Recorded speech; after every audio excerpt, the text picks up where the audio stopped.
Chers amis, bonjour. Nous sommes le lundi 22 novembre 2021. Il est 9h15. Quelques news de l'Arménie, d'Artsakh et de la diaspora arménienne.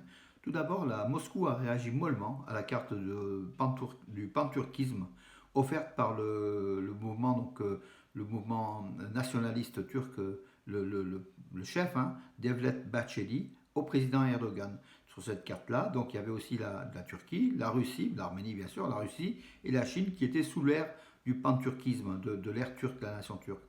Donc Dimitri Peskov, le porte-parole, a un petit peu regretté, mais mollement, cette carte, en disant qu'il y a peut-être une étoile qui aurait dû être placée au niveau au centre de cette ère turque pour montrer un petit peu la capitale, le chef-lieu de ce monde du panturquisme.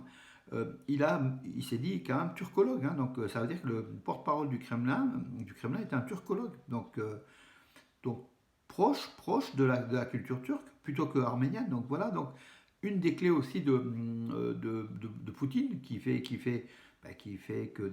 utilise l'Arménie donc à ses desseins personnels. Il est plus proche de la Turquie. Donc Peskov qui dit nos partenaires turcs, en fait, il critique mollement donc Ankara pour cette carte-là. Donc ça démontre aussi que cette mollesse démontre aussi la puissance aujourd'hui de la Turquie et la faiblesse de la Russie par rapport à la Turquie. Voilà. Hier, une équipe de France 2, des chrétiens, foi et tradition des chrétiens orientaux, ceux qui réalisent l'émission, était à Valence, donc à l'église catholique arménienne, l'église apostolique également au centre culturel Georges Markarian, donc de l'ensemble de danse de Ara, l'académie de danse en fait Ara, avec des jeunes de Vardenis qui étaient invités aussi, des jeunes musiciens de l'école numéro 1 de Vardenis, qui étaient invités, qui sur plusieurs jours donc sur Valence. Et cette troupe s'est entraînée devant les caméras donc de la télévision. On verra prochainement sur France 2. Ça montre aussi, comment dirais-je, qu'on puisse un peu parler de cette communauté de Valence, arménienne de Valence, qui est très très active, et on le voit. En boxe professionnel, l'Arménien Artyom Dalakian a défendu par KO son titre mondial de WBA des super légers à Kiev. C'était donc le week-end dernier. Au 9e round, il a mis son adversaire, un Panaméen, Luis Concepcion. Il a mis KO à la 9e reprise. Donc pour cet Arménien de Kiev, c'est 21 combats, 21 victoires, dont 15 avant la limite. Le président des Arméniens d'Ukraine, le président Vilen Chatvorian, a remis au boxeur arménien la médaille de membre actif de la diaspora. Ça montre aussi la proximité de ce boxeur et de cette union des Arméniens d'Ukraine avec l'Arménie. Voilà une bonne chose. Donc c'est du sport et de la diaspora. Voilà. La frontière arménienne, 70 soldats azéris éliminés, ainsi que du matériel militaire détruit par les forces arméniennes lors de l'attaque azérie du 16 novembre à l'est de l'Arménie. Donc on a vu, les Azéris ont beaucoup plus de pertes que les Arméniens, a priori, parce qu'on se méfie toujours des informations de ce type. Donc ils étaient 200 soldats à porter une attaque contre l'Arménie. Ils ont perdu autour de 70 hommes et des chars et du matériel militaire en nombre important. Donc l'Arménie s'est ressortie à montrer qu'elle était aguerrie à faire face à ces attaques sur le sol arménien en mettant hors service deux systèmes anti-radar ou deux systèmes de radar pardon, pour les drones qui n'ont pas fonctionné grâce à l'intervention des troupes arméniennes. Voilà, et parmi ces soldats donc, qui ont défendu sur deux positions à l'est de l'Arménie, beaucoup de soldats aguerris à la guerre de 44 jours en Artsakh. Une bonne chose. La route de 43 km entre Tatev et Arvani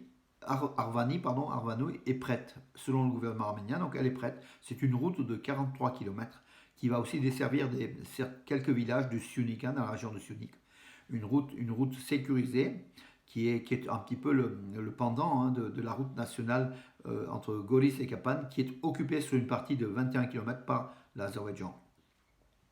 L'Azerbaïdjan confirme la présence de 40 prisonniers de guerre arméniens, au lieu du chiffre d'une centaine apporté par l'Arménie. Voilà, donc c'est Ararat Mirzoyan, le ministre des Affaires étrangères arménien dans une interview au Figaro qui l'affirme. Donc ça veut dire que l'Azerbaïdjan minimise le nombre de prisonniers de guerre. Peut-être qu'il y a eu des disparus, peut-être qu'il y a eu des... On pense au pire, hein, par exemple au trafic d'organes et puis aux assassinats lâches, donc après leur détention de ces prisonniers de guerre. L'Azerbaïdjan est capable de tout, hein, en fait. Hein, donc c'est un État voyou. Face aux soldats arméniens, ils sont capables de, bien sûr, toutes les conventions de Genève et compagnie, ils peuvent outrepasser sans aucun problème, puisque c'est une dictature qui est couverte par le maléfique Erdogan, le couple turco-azéri, Erdogan et Aliyev. Voilà mes amis, donc au niveau des informations, alors je vais essayer de voir si sur le site des Nouvelles d'Arménie, donc oui, ben, cette affaire donc, de la carte qui ne fera pas outre mesure, donc la Turquie, c'est quand même assez révélateur. Voilà, donc une église orthodoxe russe l'église orthodoxe russe est de retour donc sur une base militaire russe à Stepanakert. Il y a eu construction d'une église orthodoxe russe, donc voilà pour les soldats donc russes. Donc les Russes sont de retour pleinement en Artsakh.